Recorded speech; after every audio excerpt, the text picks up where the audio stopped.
দাদা প্লিজ আমাকে একটা মাস সময় দিন, আমি কথা দিচ্ছি, আমি আমি পরের মাসে একসঙ্গে 2 মাস ইএমআই শোধ করে দেবো। আরে হ্যাঁ হ্যাঁ, আরে হ্যাঁ দেবো দেবো দেবো, শিওর দেবো। হ্যাঁ হ্যাঁ দাদা, thank you thank you thank you দাদা, ঠিক আছে। হ্যাঁ রাখছি দাদা তাহলে।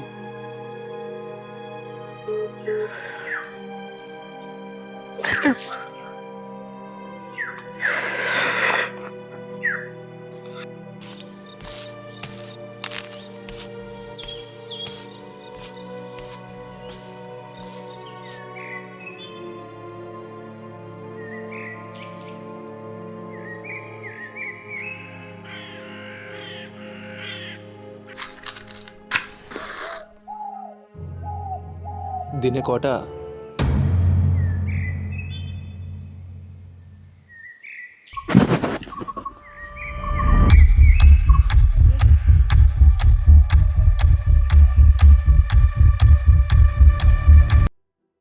তা বলছি, দিনে কটা? তা যে কটাই হোক না কেন, তা জেনে আপনার কি কাজ? বছরে 40% মৃত্যুর হার কিন্তু তামাকের জন্যই হয়। এটা কি আপনি জানেন না নাকি? তাতে না আর 1% আমি যোগ করলাম, তাতে কি আছে? কেন? জীবনের প্রতি কিসের এত অভিযোগ? বাড়িতে দিনরাত অশান্তি, অফিসে গেলে বসের ঘেতানি, আর মাথার ওপর এতগুলো ইএমআই। বেঁচে থাকতে থাকতে তো ভূত হয়ে গেছে দাদা। ভূত? আপনি ভূতে বিশ্বাস করেন?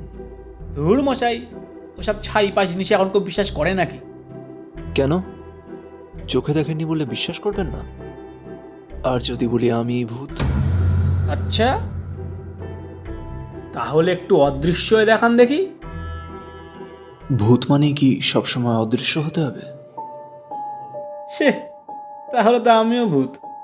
আচ্ছা, তাহলে আপনি অদৃশ্য হয়ে দেখান। ঠিক আছে।